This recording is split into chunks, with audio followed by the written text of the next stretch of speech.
2ต้นบ่บีบน้ำมะนาวปิ้วมาเลยปิ้วไป2ตัวเลย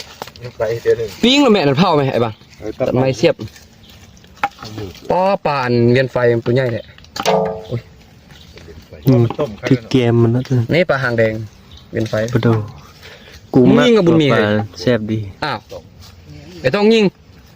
โอ้พระเอกพนิมานถึงได้ปลาเป๋ปลากลุ่มบ่ได้เดียวมามื้อนั้นก็มานปลาเป๋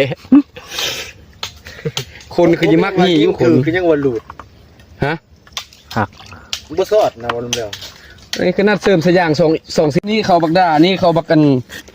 ยังหลายๆคนเนาะถอยจ้องไอ้จะไปเลยใส่หอมอีเด้อมานั่งลมจะผู้บ่าวนี่ไอ้ลาหึงบัดนี้ไล่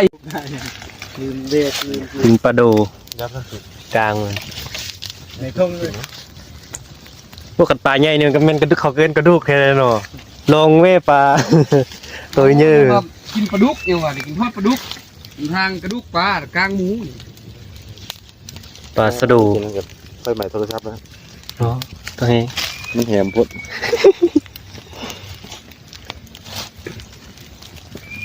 ติดพลาด2นัดนี่อันนั้นเราพลาดหลาย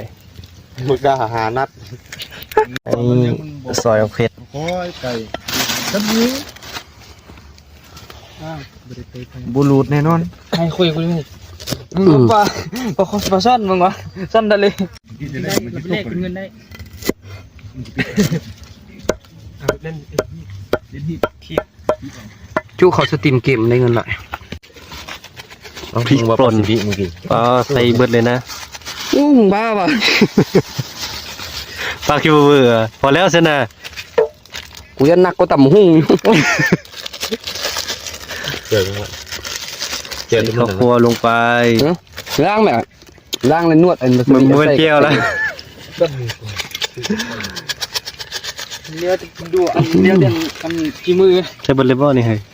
เอาคั่วได้บ่ใส่เบิดเลยเที่ยงไปเคยไปซื้ออีกว่าให้มื้อนั้นเบิดแล้วปลาโตโอ้มื้อนั้นก็เขากินต่อก้อยป่าอีกเลยแล้วก็ได้เอาลงทางแล้วคนต่อไปปลาโตกระเพาะกูห้องก้อนๆเลย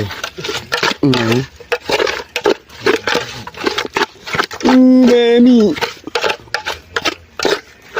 เอาใส่ไปดอกไม้